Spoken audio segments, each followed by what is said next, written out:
What's happening, everybody? Welcome to the Breakaway Podcast. Look at this place. It looks good. All these jerseys. Appreciate you guys tuning in. We have a fantastic Sunday conversation for you. Before I introduce you to our guests, who I got to talk out in Atlanta, Georgia, too, at the NCAA D1 Women's Swimming Championships, TPUSA Live. You know, you got to love Breakaway because you got to dig me a little bit, right? If you're watching and listening to this. And if you want some more of me, TPUSA Live. You can go to tpusa.com/live. I am live every single weekday at 1:30 from the couch here at TPUSA HQ in Phoenix, Arizona. We give you the truth. We give you the news. We talk about entertainment and do whatever we can to fight back against this crazy woke culture full of identity politics and full of letting men compete in women's sports. We can have the conversation till we're blue in the face about how this is wrong. We all know this is wrong. If you understand biology or you understand morals whatsoever, we know that Leah Thomas being allowed to compete in the swimming championships or even just on any women's team whatsoever is wrong. But someone who's doing some incredible work is Beth Stelzer. She's teamed up with some incredible women and other activists around the country, even around the world, to start Save Women's Sports. It's been around since 2019, and they are trying to defend women at all costs. When I first went out there, they were very close to the McCauley Aquatic Center entrance on Georgia Tech University's campus where the swimming championships was held. I talked to her and so many other incredible ladies that are trying to express to people, this is why it's wrong. We're not just here to complain about it. And they're trying to do whatever they can to have a seat at the table with the NCAA and not just protect women's sports in the NCAA, but just girls' sports in general. There's absolutely no reason why biological men should be a part of this. She also dives into the psychology because she's actually gone through some really tough individual circumstances herself, even with some abuse that she opens up about. And that's what's happening here. Not a lot of people are talking about the psychological, about what it's like for a female athlete going to a safe space. I know I bring that up in the episode. I don't like the phrase, but when you go into a changing room, you expect that to be a safe place. And then when you have someone waltzing around with male genitalia, it's psychologically ruining these women. And men are erasing women from the history books. They're taking away opportunities. It's a shame. It's wrong. But Beth does a great job breaking this down in such a way that it will inspire you and give you the tools and resources to fight back against this. So upon further ado, Beth Stelzer of Save Women's Sports. All right, we're outside of the Georgia Tech Aquatic Center with Beth from Save Women's Sports, a huge part of the protest group outside of the Aquatic Center. There's been a lot going on throughout this entire weekend, but first and foremost, I want to hear about the mission and goals behind Save Women's Sports. Well, first, thank you for the opportunity, and I apologize to the audience. I have a cough drop in. We're pretty hoarse. We have been chanting and cheering for these women all week here, Thursday, Friday, and Saturday. Our team is basically celebrating our 3-year anniversary of advocacy. We've gone from a free website that I started a few years ago to now an international coalition with laws in our name. And we came to celebrate our 3 years by celebrating these girls who are bullied into silence, that are getting their titles, opportunities robbed from them. And it's not fair. And they deserve a voice because women matter. So brought my team down here today to let them know that we won't back down and we won't compromise when it comes to women's rights. And then what's been the response from the other side? Because the other side, I know I've talked to them myself, and they seem to have this cultural aspect of it from their side down.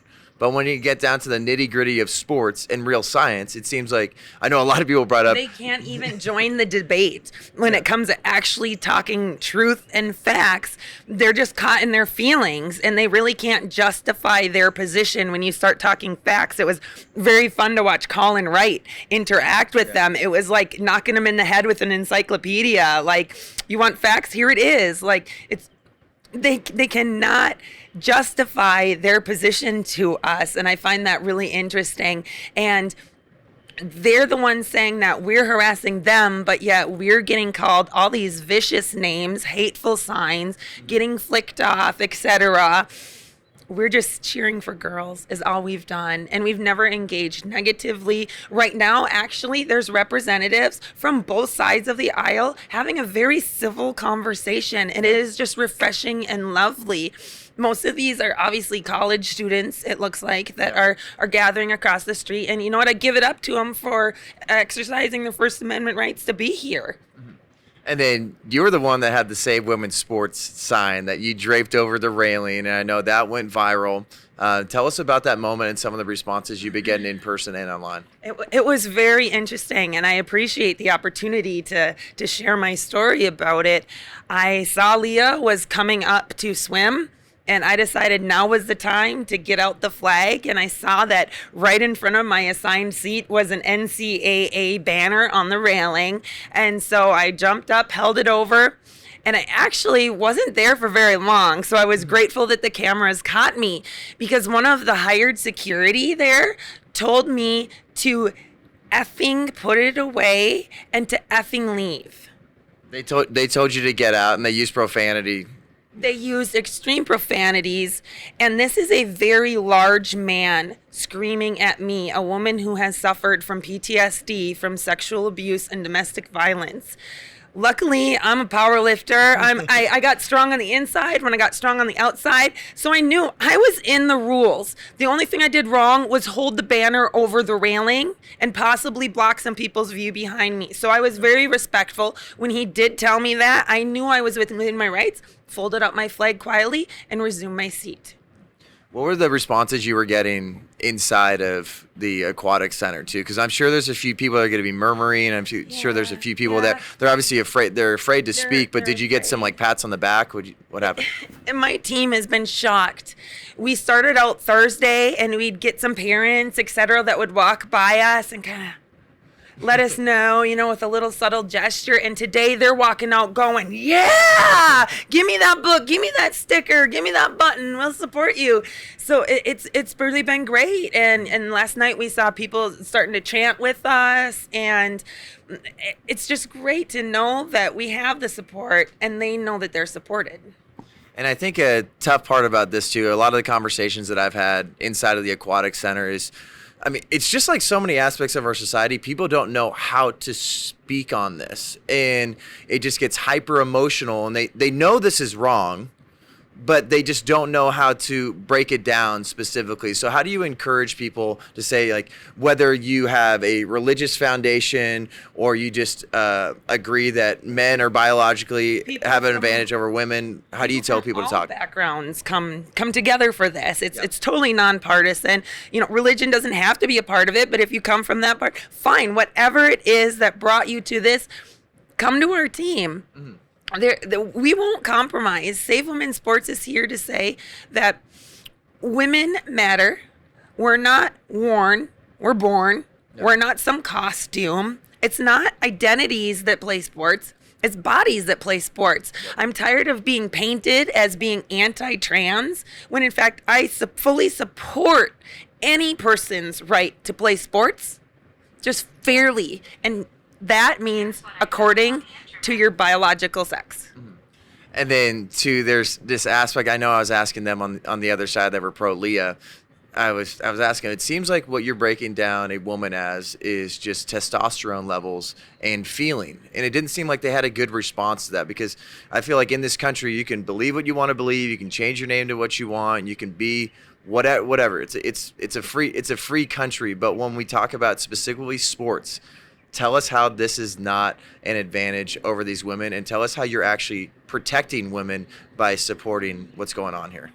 It's absurd to think that a male body can become a woman by any means, let alone lowering a testosterone level. And let's look at the facts here. These testosterone levels that we're looking at between the IOC and the NCAA have been 10 and 5 that they've played around with, nanomoles a liter. An average woman is under 1, under 3 most. So you're looking at up to 10 times still the amount of testosterone that a woman would have, that these males are allowed to still maintain and compete. It's just, we're getting conflated with little details that shouldn't matter, right? It's simple. It's absurd that I need to be here.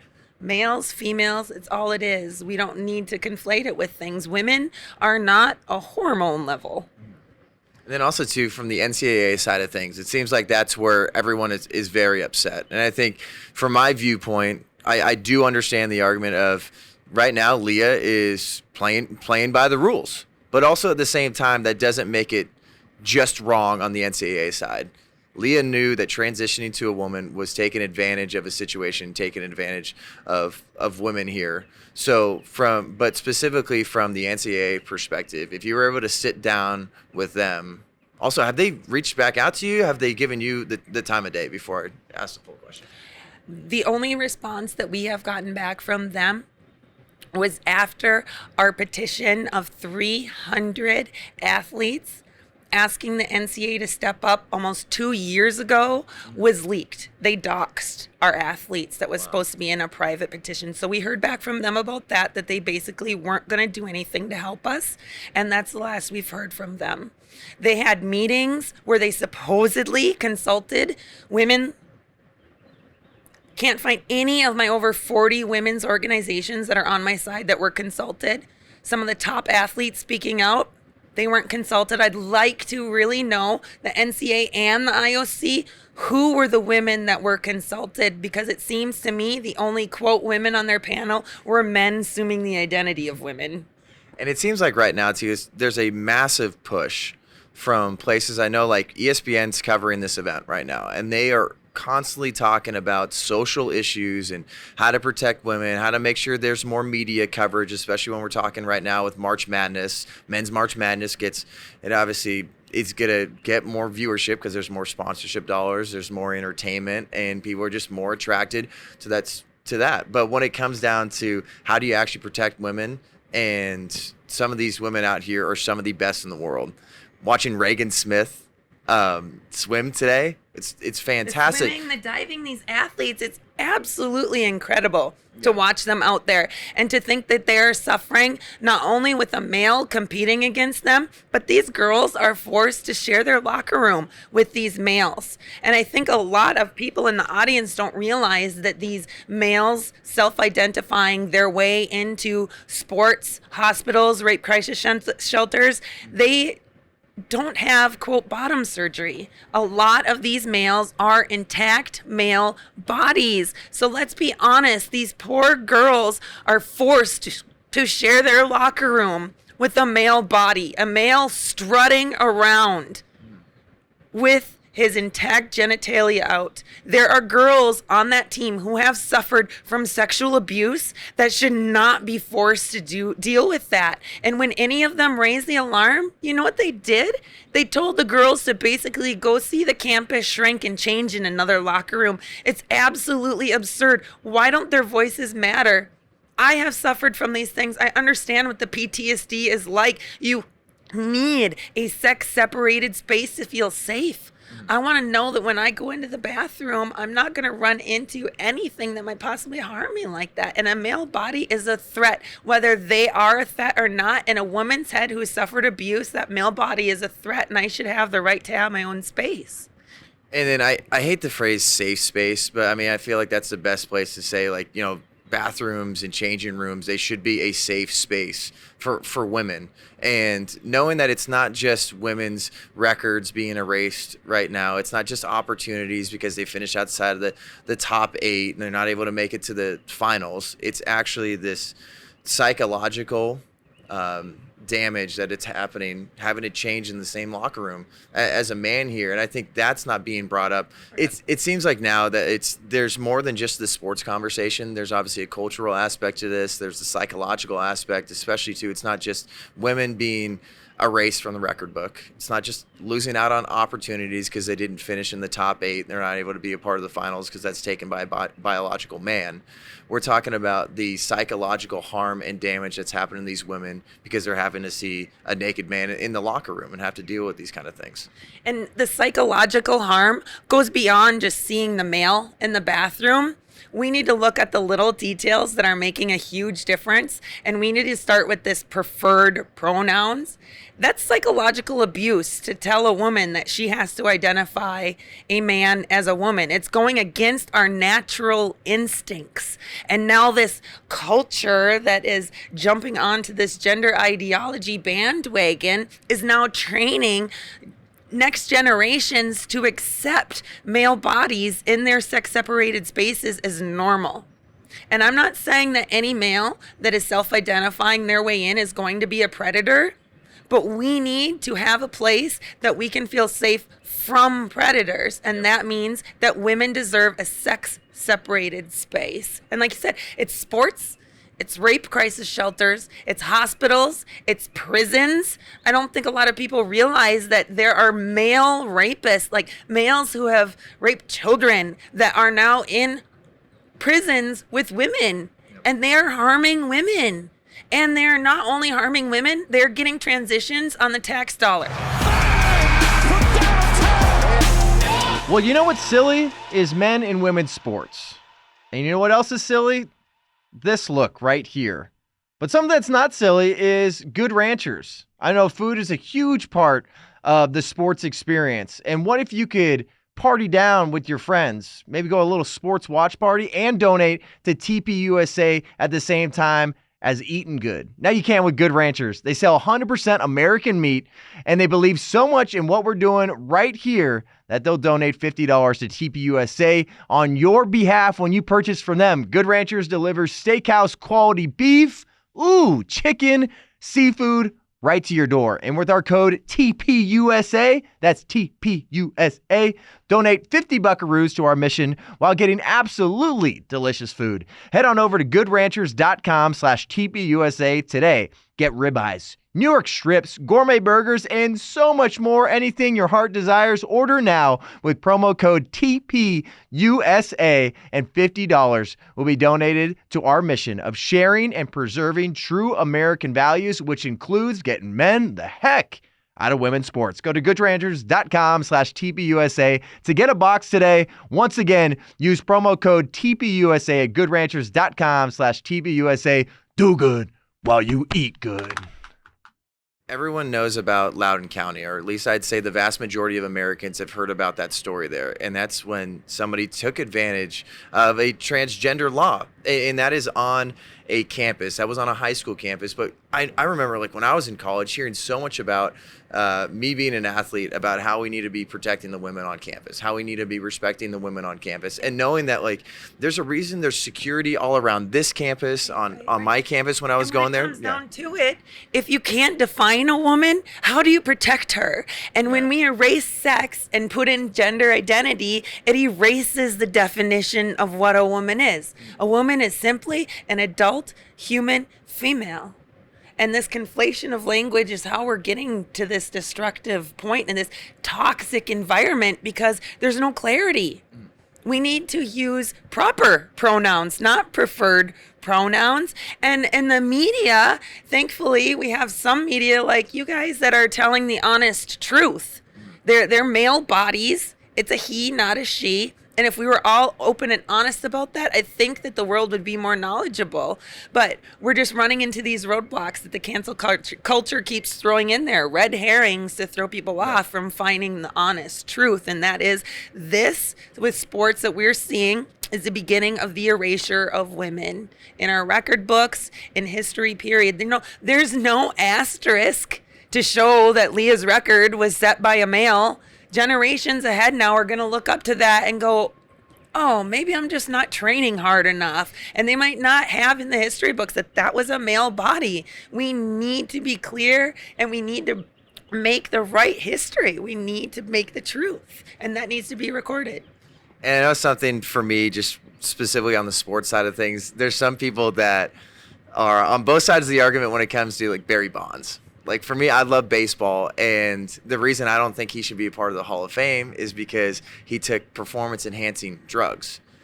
And I don't understand people now when they basically say, like, you're born performance enhancing over women. Exactly. So, I'm an amateur power lifter, and USA Powerlifting was one of the first organizations to make a rule that said it's not fair for you to compete against a woman because we don't let dopers in. Why would we let you in? It just makes sense. And that's actually what started me on my journey. I went to the 2019 Minnesota Women's State Championships, and I worked so hard to get there. And when I got there, my whole day was tarnished because this man who wasn't allowed to compete as a woman protested disruptively the entire event while we were lifting, etc., the entire day. So that's why I knew what to do with my team to stay respectful. We're holding signs, we're doing what's right, and we're letting those girls know that they matter. Yeah, because I feel like that should be the focus here. This is not just about one athlete, and I feel like that's like everybody I've talked to. That's what. We're not here to target anyone. This is just simply about being pro-woman. Yeah. And that's a real woman.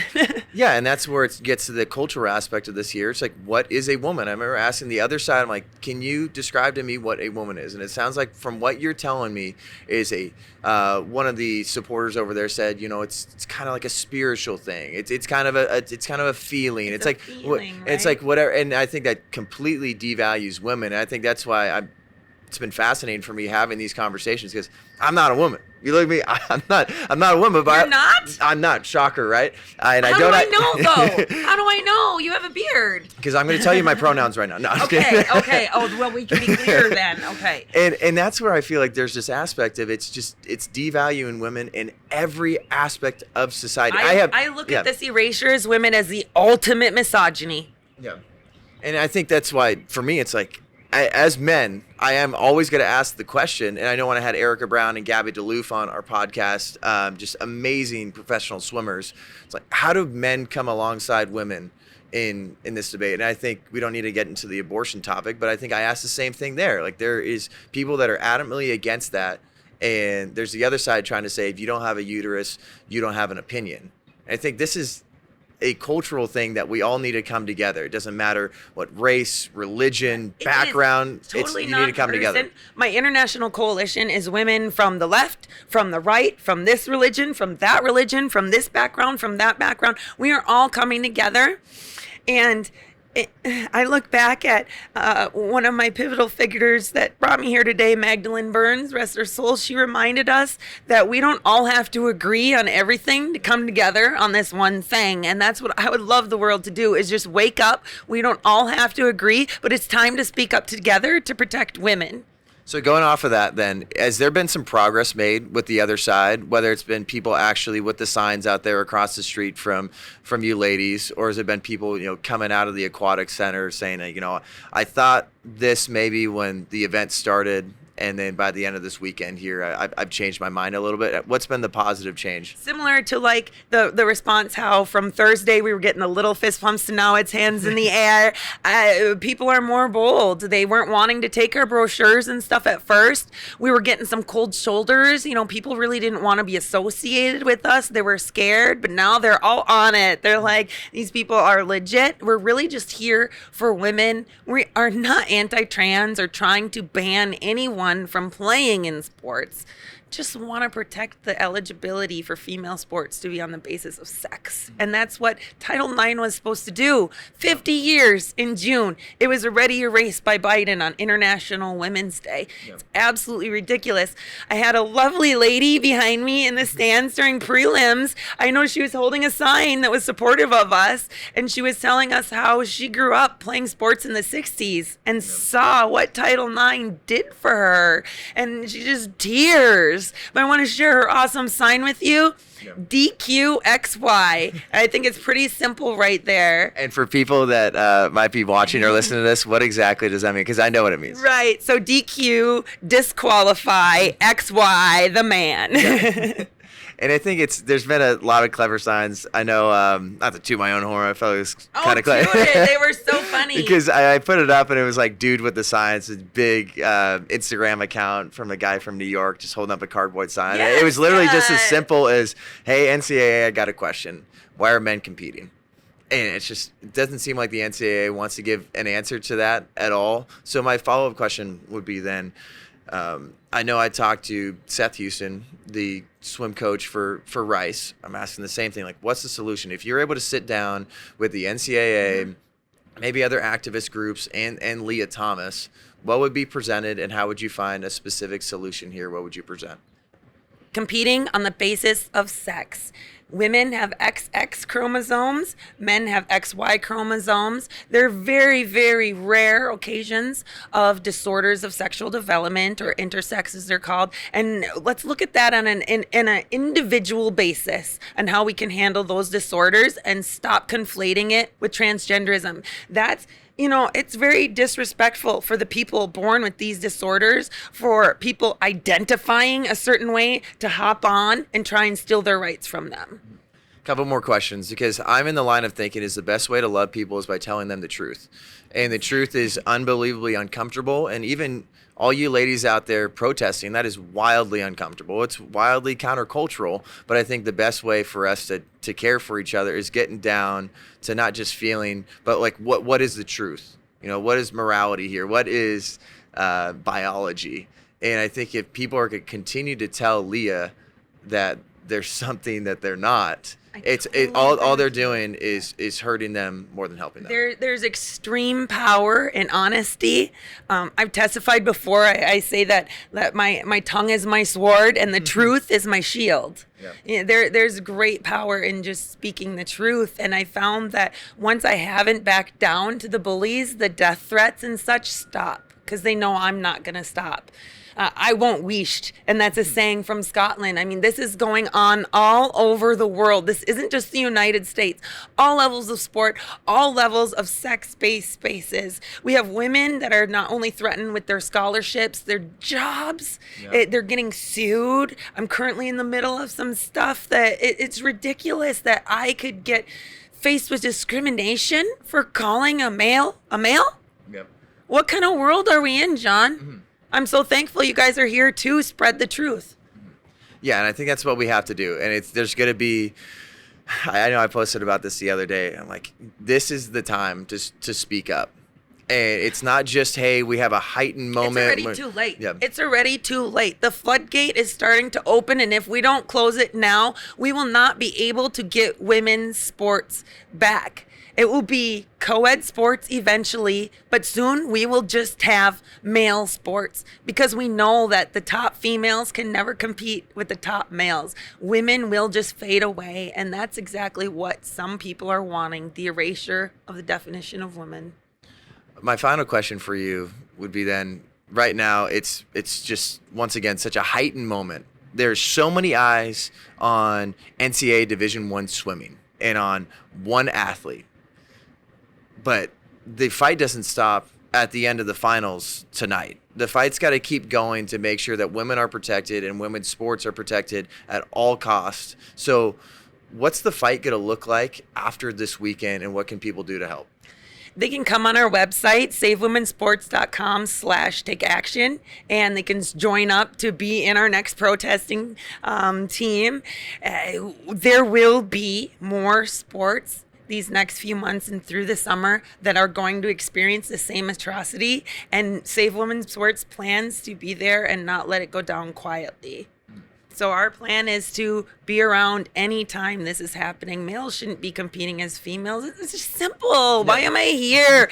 I'm just a mom. I'm just a mom who had a hobby of powerlifting and had this crazy experience happen. Never in a million years did I think I would be here.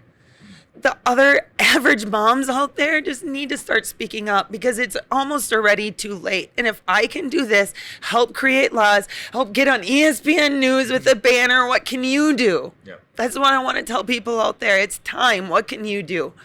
Yeah, and that's why I think we need everybody to come together. And I think you've said this before. So many of you women over there have said, like, we're just not some sort of extraordinary people that have like superpowers. We're just ordinary. I'm very uncomfortable being in the spotlight. I'm extremely introverted. I'm stepping out of my comfort zone every time I put a Save Women's Sports shirt on, but I do it because I know it's right. Yeah, and I respect that so much. And I hope people respect that too, even the way that you ladies go about it. There's going to be a lot of people that just see some photos and a few little clips online, but they're not going to see the interactions that are happening right outside of the aquatic center. And I think you guys are trying to actually come to the table. Talk to people on the other side here. Talk to parents, spectators, everybody. Let's try to get down to the truth again and understand a way forward. And you are not just a group of ladies that's just trying to shout people down from the rooftop of your own ideals. So I appreciate that. Thank you so much for the opportunity and for shining a light on this madness. Thanks a lot, Beth.